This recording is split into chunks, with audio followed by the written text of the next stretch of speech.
Perkenalkan, nama saya Dodi Wisaksono Sudiharto dengan NIM 23063133372. Di sini saya akan mempresentasikan tentang automated SS scoring dengan linear regression. Jadi sebagai pendahuluan, linear regression adalah pendekatan pembelajaran mesin yang memprediksikan nilai berdasarkan parameter-parameter yang berkolerasi dengan nilai yang hendak diprediksikan. Keuntungan dari model ini adalah sederhana dan cepat ya dalam proses parameter yang digunakan. Namun tantangannya ada beberapa diantaranya. Yang pertama, dia membutuhkan korelasi yang baik gitu antara parameternya dengan nilai targetnya. Pada dasar seperti itu. Yang kedua, model ini perlu dibangun secara berulang karena ada ditemukan perbaikan data gitu. Dan yang terakhir adalah perlu expertise ya untuk memanipulasi data dalam rangka meningkatkan korelasi. Nah, dengan alasan-alasan yang tadi diungkapkan di pendahuluan, maka tahapan pembangunan model itu dibagi dua di sini. Yang pertama adalah membangun model secara cepat. Nah, tujuannya apa? Tujuannya supaya bisa segera diketahui gitu ya bila ada kekurangan yang perlu diperbaiki, diperiksa sehingga performance daripada korelasinya bisa ditingkatkan. Yang kedua adalah tahapan perbaikan dan pembangunan model ya, sehingga korelasi dari parameter yang digunakan bisa lebih ditingkatkan. Nah, di sini saya akan memulai tahapan pembangunan model secara cepat. Nah, parameter-parameter yang digunakan untuk automatic SI scoring itu saya menggunakan similarity ya, tepatnya cosinus similarity gitu ya. Nah, yang pertama similarity yang dibentuk adalah antara jawaban mahasiswa dengan jawaban dosen apa adanya gitu. Yang kedua, di sini jawaban dosen dibuat sintetik gitu ya, dengan membuat panjang kalimatnya tuh hanya terdiri dari 15 sampai 20 kata karena dikatakan itu adalah penjelasan yang paling baik gitu ya dalam menjelaskan jawaban. Sedangkan yang similarity yang ketiga itu antara jawaban mahasiswa dengan jawaban dosen yang sintetik itu di stemming semua gitu, lalu dicari cosinus similarity-nya gitu ya. Nah, pertama-tama yang dilakukan adalah melakukan preprocessing, memeriksa terutama kolom ini ya, human rate scale ya, itu saya rubah jadi float semua gitu ya. Lalu selanjutnya di sini saya menggunakan OpenAI gitu ya untuk membentuk data sintetik ya dari jawaban dosen supaya bisa dibuat panjangnya tidak lebih dari pada 20 atau antara 15 sampai 20 gitu ya. Nah, lalu dibuat perhitungan similarity 1, similarity 2 dan similarity 3 gitu ya. Dan dari hasilnya gitu ya, ketika dihitung korelasinya, nah ini ya, ini korelasinya yang didapat gitu ya, terlihat bahwa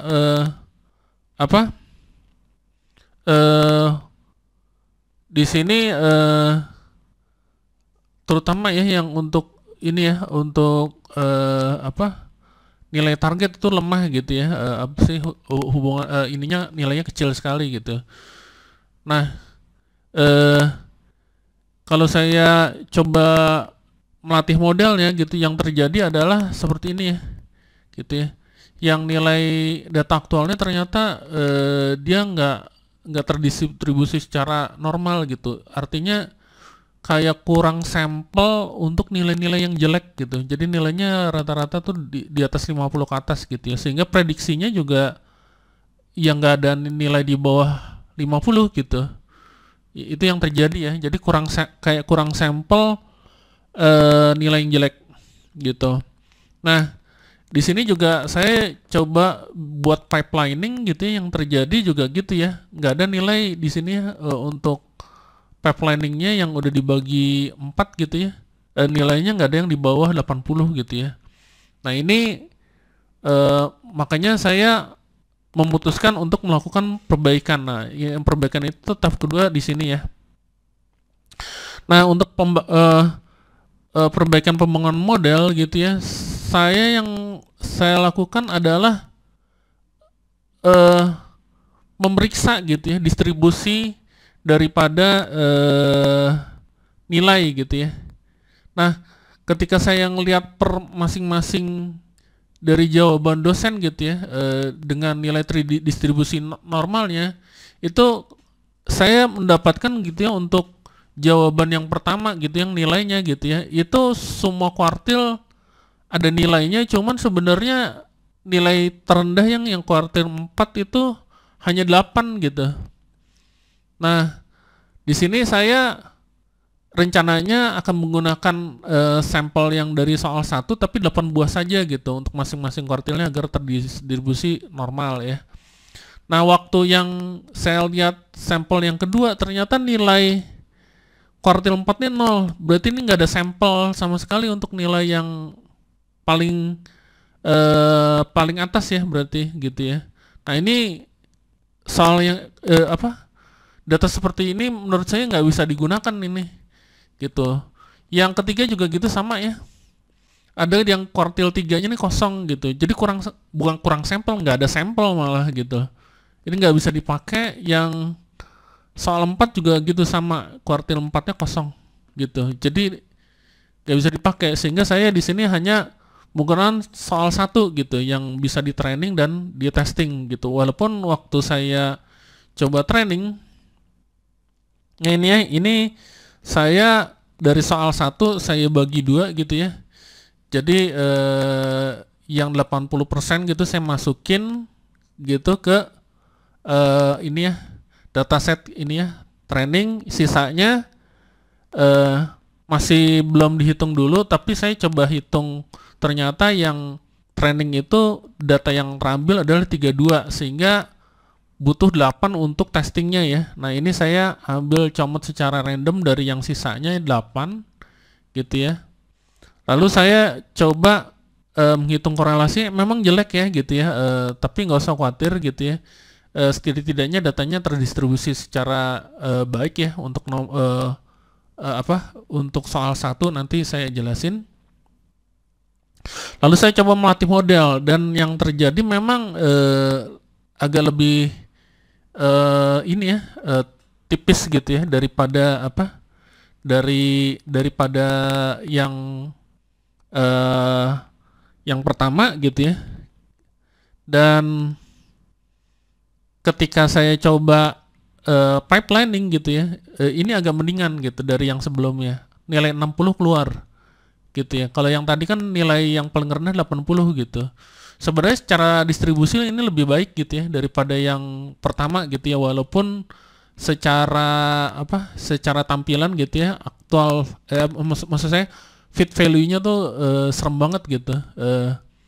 Di antara 70 sampai 90 gitu. Tapi ternyata waktu di pipelining keluar gitu angka 60 gitu. Artinya kan hasil pipeliningnya, prediksinya tuh sebenarnya masih agak lebih baik daripada sebelumnya gitu. Itu yang maksud saya mau jelaskan.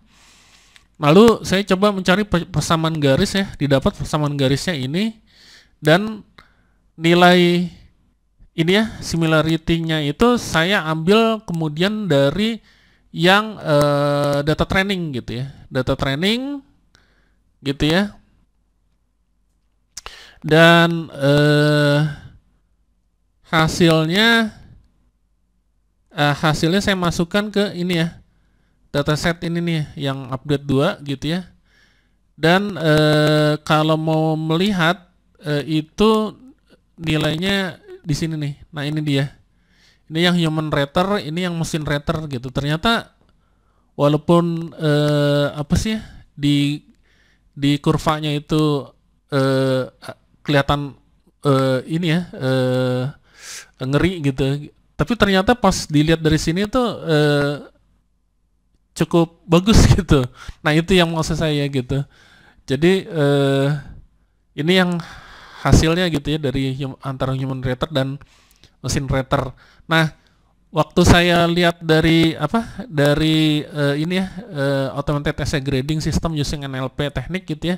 Nah dia menilai rating antar yang satu dengan yang lain itu dengan kappa score namanya. Nah kappa score itu saya coba hitung gitu ya. Jadi kalau kappa score itu nilainya antara -1 dan 1 gitu ya. Pokoknya kalau di atas 0 itu udah lumayan gitu, udah lumayan bagus. Yang paling bagus itu nilainya 1. Nah, waktu saya hitung kappa skornya juga 0,33, setidaknya di atas 0 gitu ya. Di atas rata-rata gitu ya. Jadi secara kecepatan lebih baik daripada yang diharapkan secara acak tapi masih tergolong moderat. Nah, demikian presentasi yang saya sampaikan. Terima kasih.